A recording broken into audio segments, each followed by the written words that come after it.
The Penn State win total is currently set at 9.5.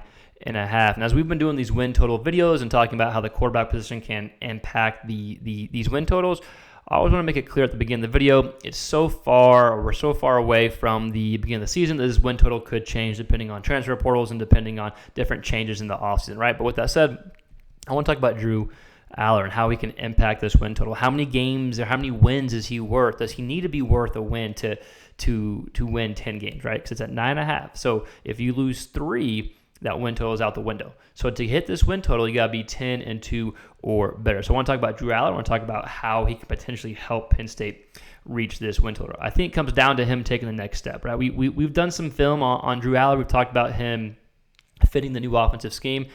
So I think for Penn State to hit that win total, I think he's going to have to win at least one of these big games. I have 4 games that are pretty big to me that we're going to go through. We're going to go through the schedule and kind of break it game by game briefly and talk about what Allar needs to do. But I think taking that next step will be huge for Penn State to hit this win total. Now, I thought Allar played a lot better than given credit for last year. Now, I get it that the big takeaway was just the shots were limited downfield. You weren't able to take a lot of shots downfield. I do think that's going to have to improve to hit the win total. But something that he did really, really good with last year was taking care of the football. I think it was like 25 TDs to 2 picks or something along those lines, some absurd TD to interception ratio. I think you can win most of the games on this schedule by being conservative, by taking care of the football, by not trying to push the ball downfield, just because you have so much more talent than a lot of the teams on this schedule. But these 4 games that are going to be pretty challenging, I think you're going to have to push the ball downfield. I think you're going to have to open up the offense a bit more, which is why they brought in that new OC, right? So for the win total to hit and for Allar to really have a big impact, he's going to have to win at least 1 or 2. He's actually going to win 2, I think, big games. And the improvements and taking the next step to push the ball downfield and be a bit more creative and just be let loose in general, I think is going to have to happen. So with that said, let's dive into the schedule. Let's look at the schedule real quick. It's a pretty favorable schedule for the most part. Still, there's not a ton of room for error with a win total at 9.5. By comparison, these like SEC schedules like OU, Arkansas, Florida, it's a much more friendlier schedule. Okay, so first game of the season, West Virginia away. I think West Virginia is pretty good. I like their quarterback, Garrett Green. I think he took some steps last year, and I think they're a better club than last year. And Penn State dominated the game last year, but they had to pull away towards the end. But I expect this game against West Virginia to be a big game, especially it's on the road, right? So I don't have this in one of the games that I think comes down to Allar having to play to a certain level to win. But West Virginia last year was probably his best game of the year, right? Or one of them. He had like 300-something yards passing, several touchdowns. He actually pushed the ball downfield several times. But I think he's going to have to play well to win this game. Now, is he going to play top-notch to win this game? I don't think so, but you still have to go in there and compete and do well, right? But I still give the advantage to Penn State. Then you have Bowling Green at home, Kent State at home, Illinois at home, and UCLA at home. You should be the favorites in all those games. You should win those games fairly decently, right? You should be the favorite by a decent amount against Illinois and UCLA, and Allar shouldn't have to win either of those games. This next game, USC away.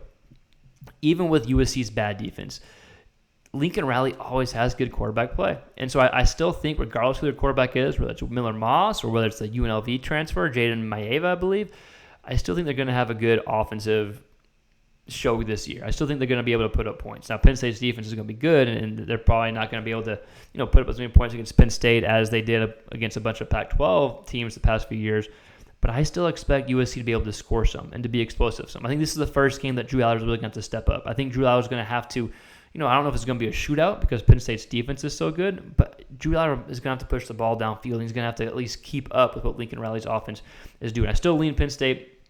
Penn State should still be the favorite here, but I think Allar is going to have to make some plays, right? Okay, after USC, you're off. And then Wisconsin, you're away.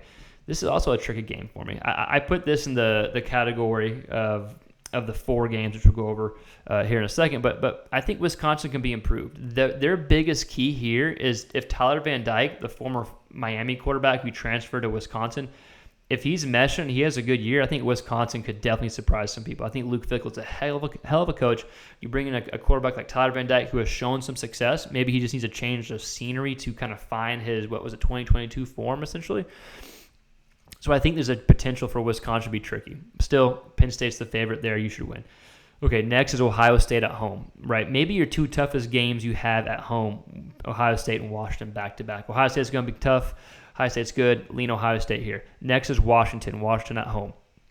Again, Washington is not nearly the same team as they were last year. From the coach being gone to all the transfer guys to a new quarterback, Will Rogers coming in. We just don't know what to expect, right? I like their coach from Arizona that they brought in, but I would lean Penn State here. I think Allar may have to make some plays in this game. It'd certainly be nice, but I think you have the advantage here. And you have Purdue away, Minnesota away, Maryland at home. You should be favorites in all those games, and you should win, right? So as long as there are no slip-ups, like a slip-up game to me would be Purdue, Minnesota, Maryland, UCLA, Illinois. Like as long as there are no slip-ups, you take care of all those games. To me, it comes down to 4 games. Ohio State, but you have them at home. Washington, you have at home. Wisconsin away, and USC away. I think you have to go, for sure you have to go at a minimum 2-2 in those games. Now the question is, what if you get into a shootout? Like what if you get into the shootout with USC? I'm just going to, if you assume you lose to Ohio State, which again, way too far away to make any predictions, but let's say you lose to Ohio State, you only have one more game that you can lose with those 4 games. So what if you get into a shootout with USC? Can Drew Allar keep up? Can the offense keep up with USC and with Lincoln Riley? Maybe. Remains to be seen. Allar has the talent. The new OC coming in from Kansas is an outstanding OC. So if, like we talked about, if Allar takes those steps, if the offense kind of meshes well with Allar and his ability to push the ball downfield, then I think they hit this win total. I think it can be challenging, but I think I like my chances of Penn State going at least 2-2 against those 4 schools. And at the same time, though, Allar does have to take that next step, and I think that they could find a way to get to 10 wins without Allar taking a big next step. But I'm still leaning towards Allar having to win at least one big game to hit this win total, right? So if you like this video, or if you've seen any other videos in the past, we just talk all quarterback content, and we've put out several videos of Drew Allar, and we talked about Drew Allar, kind of his ability to mesh with the new OC and how he can potentially fit. So if you want more Drew Allar content, feel free to go check that out. But we're just a big quarterback hub. We talk all things quarterback. So if you like that quarterback niche type of content, even though this is like win totals, we still wanted to make it apply to the quarterback position. But if you like the quarterback position, if you like that kind of niche type content, please consider subscribing to the channel. And let us know your thoughts in the comments below. What do you think about Penn State's win totals?